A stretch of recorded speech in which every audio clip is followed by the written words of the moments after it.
Good morning, folks. It's Darth back again. Wanted to talk about some more Wheel of Time stuff. This time I want to give a comprehensive view of something that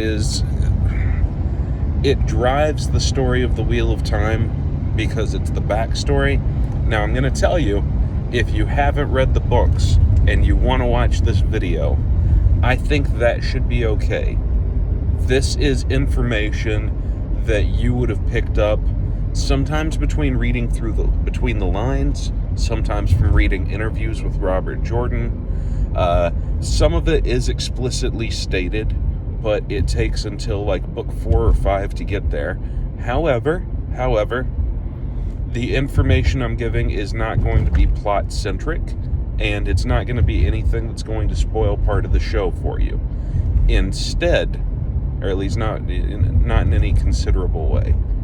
Instead, this is, if I can make an analogy, the same as if you were going to read The Lord of the Rings and you were watching a video on the background, and this video, by that analogy, would be me talking about the fall of Melkor and the rise of Sauron and the forging of the rings and him getting, his fingers cut off by Isildur and the ring being lost to time. It's that kind of thing, right? So we don't actually ever get into Frodo or Bilbo even. We're not going to do anything like that. I'm just going to give you stuff that happened a long time ago that will help give some context and background for why all this weird shit is happening in the show.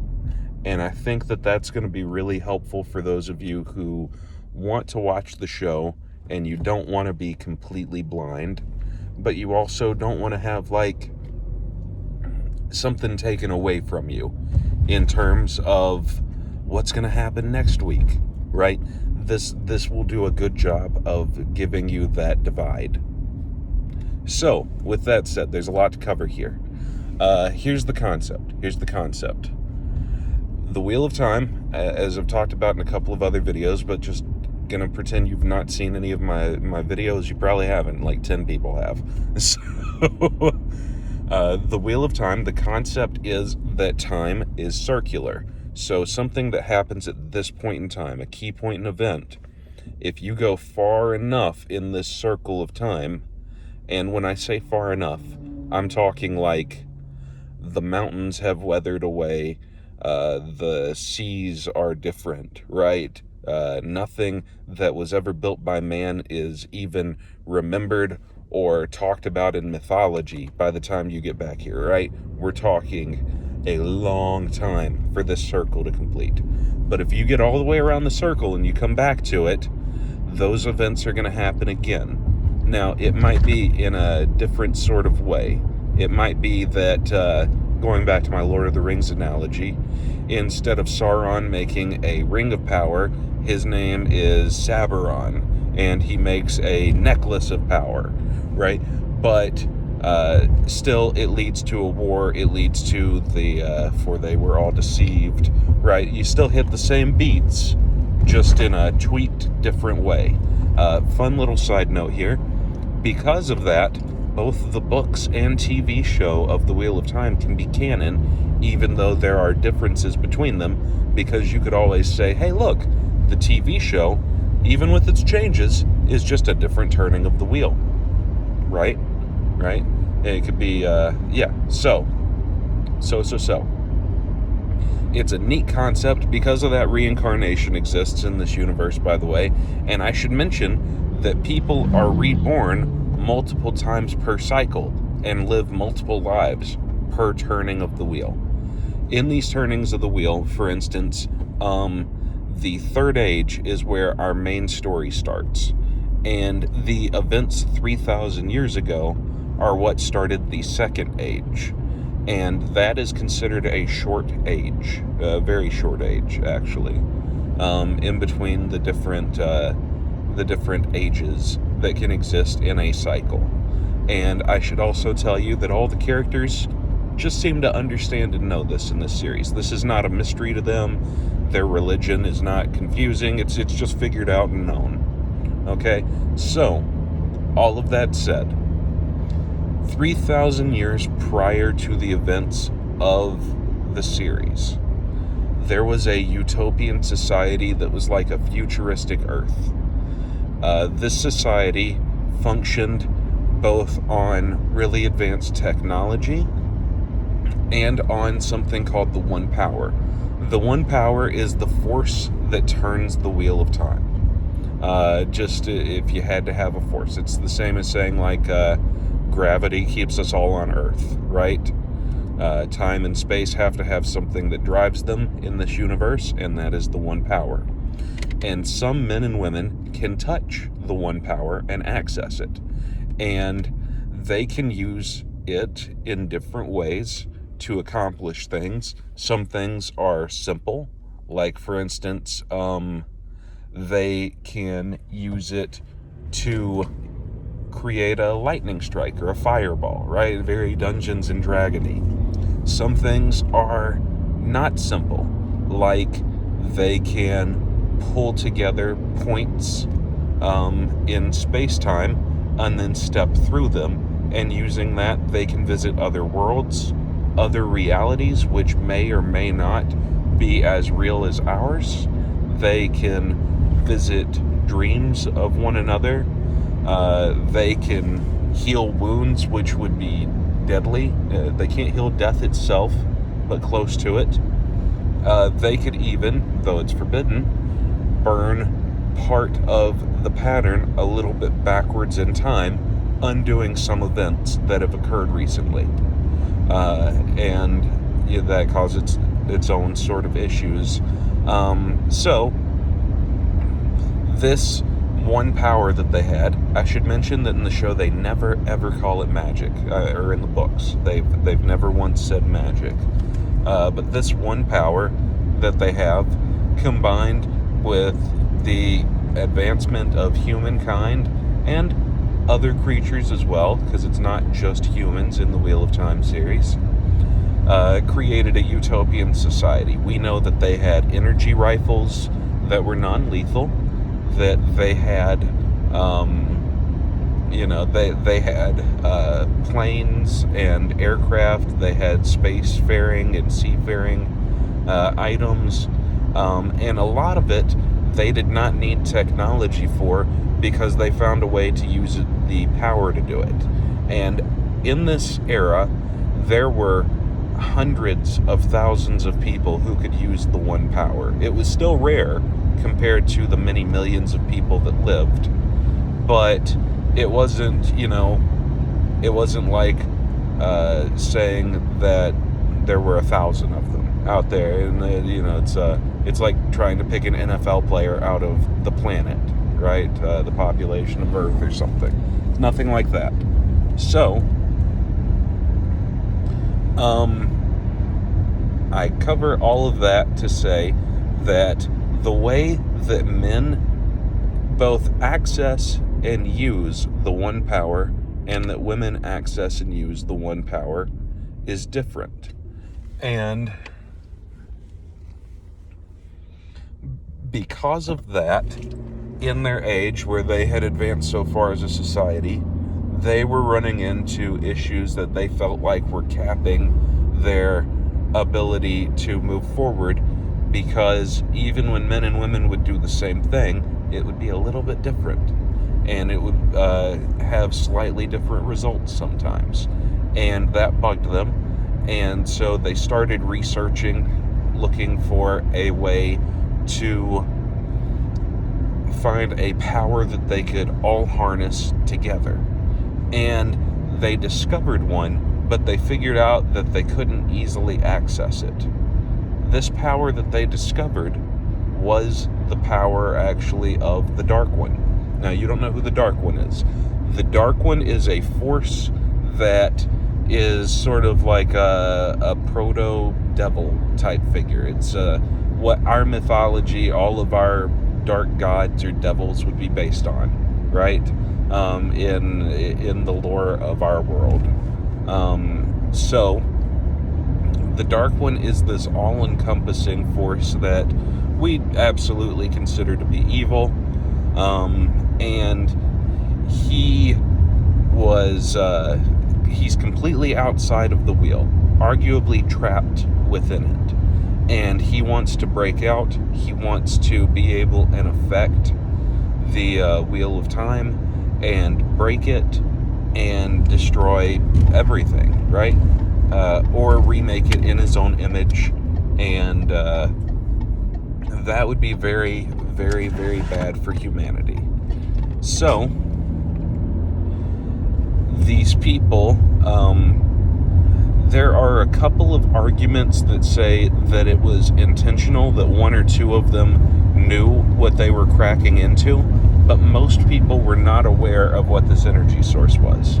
But those main two, one of them's name was Elin, and the other one's name was Mierin.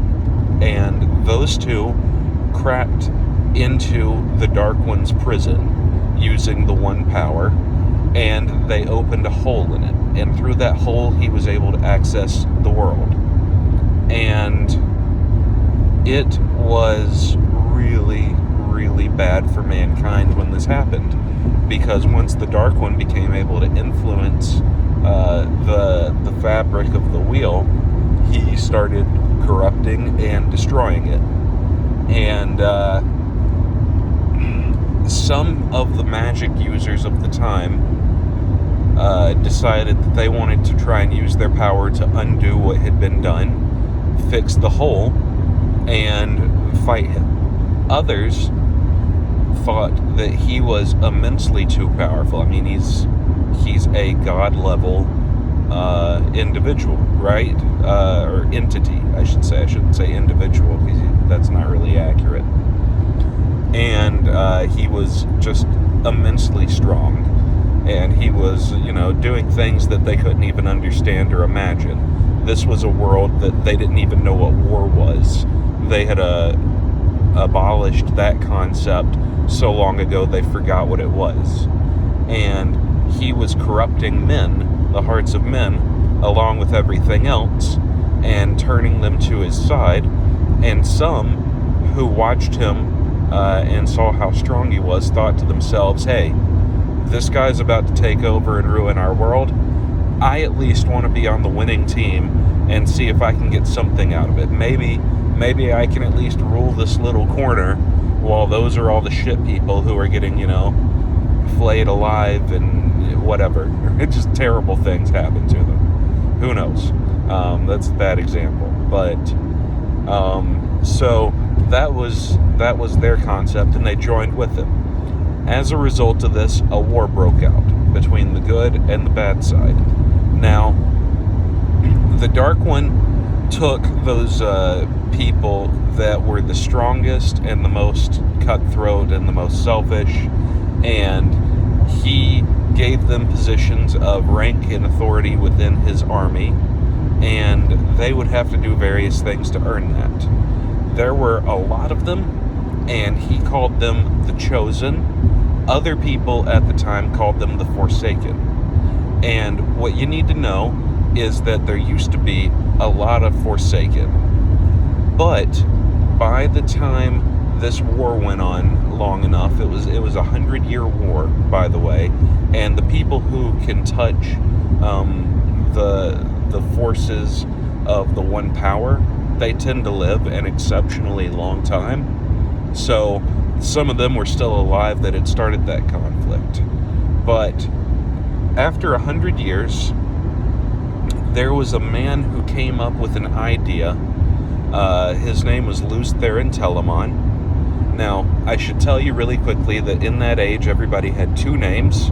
And if you were really important and you did really great, successful things, you were given a third name. Lews Therin was famously known as the commander of the forces of the light in this War of 100 Years, and he was the strongest male channeler alive, and he was a particularly good general, and before that I think he had been a politician of sorts.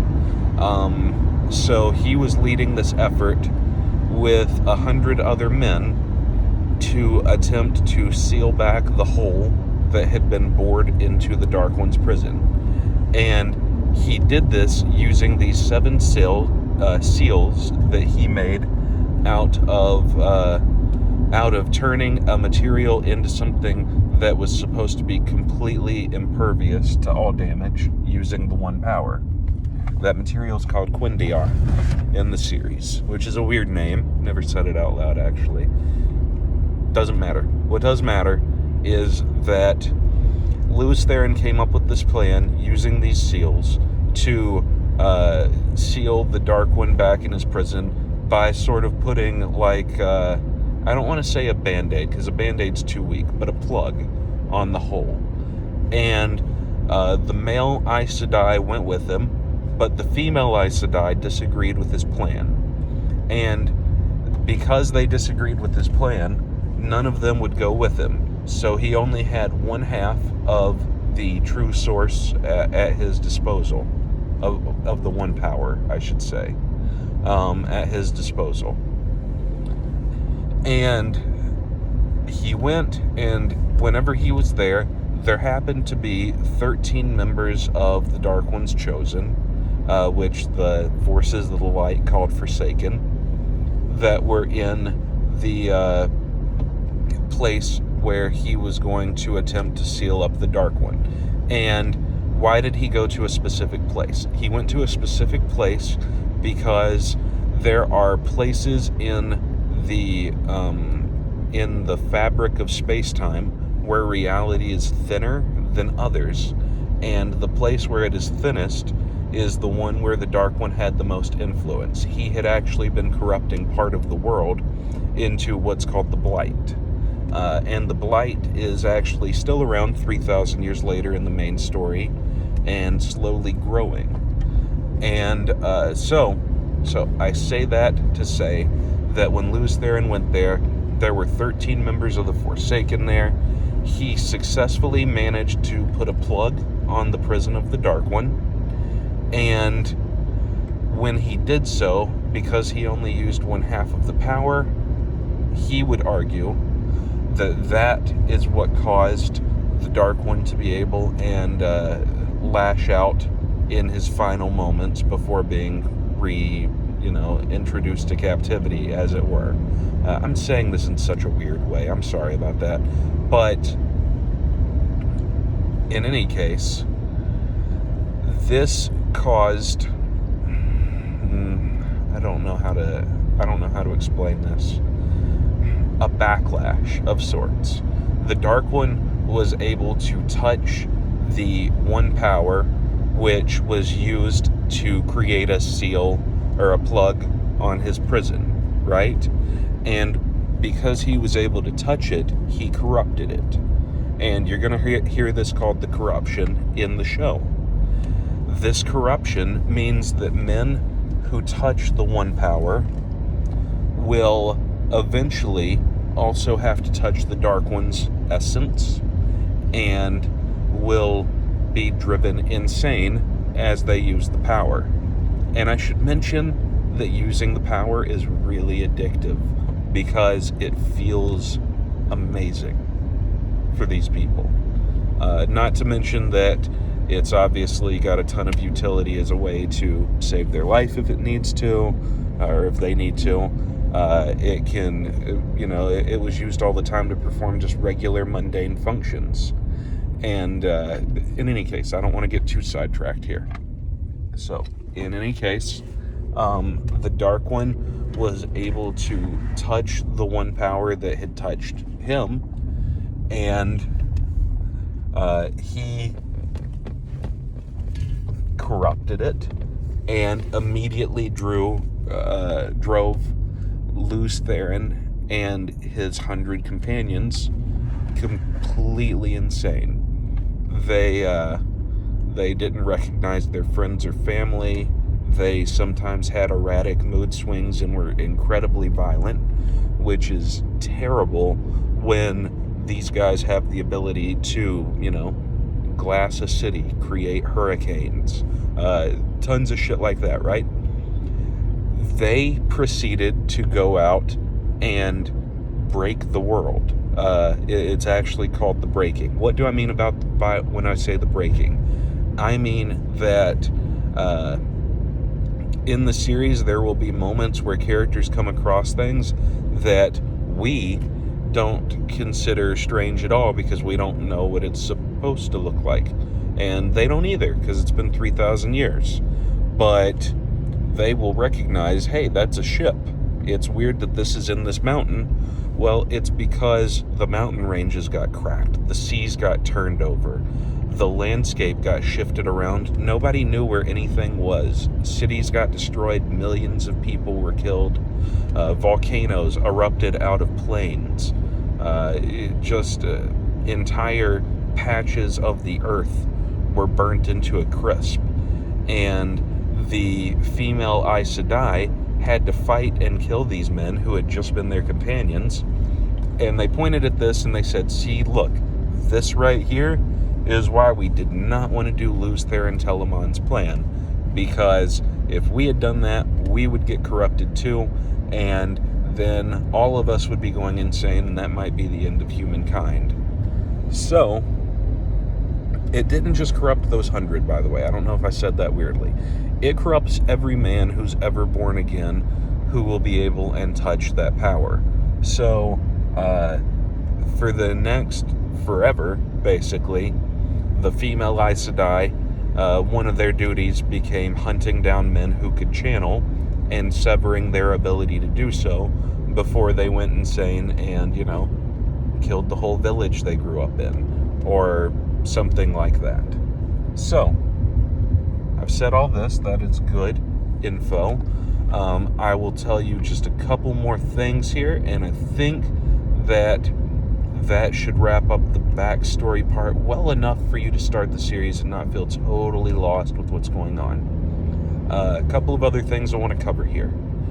There were 13 Forsaken who got caught in that bore. Now, I said that channelers, people who could use the one power, that they live for a long time. They don't live 3,000 years long, not nearly. However, whenever these folks got trapped inside the bore with the Dark One, they got sealed outside of time. They have been the names that were used in tales to scare children for 3,000 years. These are the boogeymen of this universe, right? And they were all exceptionally powerful, exceptionally crafty users of the one power. As a matter of fact, one of them in particular really, he functionally allowed the Dark One to have a fighting chance against the forces of the light. Because there weren't just, thousands of channelers versus thousands of channelers. There was also the entire race of millions of men. Agenor started doing these really dark, creepy, body dysmorphic experiments, seeing if he could mix Dark Friends, which are people who can't channel but still serve the Dark Lord. He started mixing them with the bodies of animals and seeing what kinds of weird shit he could make, right? And he made a lot of things. I don't think it was all done in that way, but he made Trollocs, which you might have seen in the trailers. He made Myrddraal, which are the things that don't have eyes and have the teeth, and a bunch of other shit as well. And so he created the Dark One's armies. He's one of the people that got trapped in the bore, but there are 12 others. There is Ishamael, there's Robin, there's Demon Dread, there's Samael, there's Asmodean, there is Grendel, Lanfear, there's Simmerhog, Masana, Moghedien, and I am missing 2 more. Yeah, these characters all have names. Doesn't matter who the 2 others are. They're still important to the story. I can tell you things that they do, but right now I'm just totally blanking on what their names are. Oh, Bethamel and Balal. That's the other two. And so. These Forsaken got trapped outside of time. Now, just setting the stage here a little bit for the current Wheel of Time show. I told you that rebirth happens, and that it doesn't take a full cycle of the wheel for it to happen. It can happen before then. The Wheel of Time itself, the pattern that it knows when it needs somebody to be reborn, and it can kind of force events to make that happen. Particularly, Lews Therin Telamon he had a nickname. He was called the Dragon. And the Dragon reborn was prophesied not long after Lews Therin's death due to his own madness. And he actually, by the way, he killed his entire family, and then realized what he had done because one of the Forsaken who was supposed to be sealed up in the boar showed up and cured him of his madness, just so that way he could point at him and say, "Look, you killed your own wife." He's a nasty guy. Right? So Lews Therin committed suicide by, how do I say this? He pulled in way too much of the one power and lightning bolted himself hard enough that it created a volcano in the spot where the lightning bolt struck. So he super killed himself, right? And it got prophesied not long after that he would be reborn around the time that the Dark One seal that Lews Therin created, which was supposed to work perfectly forever, fails, and that the Dark One would get free again, and that Lews Therin Reborn, the Dragon Reborn, as you'll hear him called a lot, is destined to go and fight him. And he could be a guy, he could be reborn as a girl, we don't know. We'll have to see. So, that kind of sets the stage. But I should also mention, as those seals weaken, what else gets free?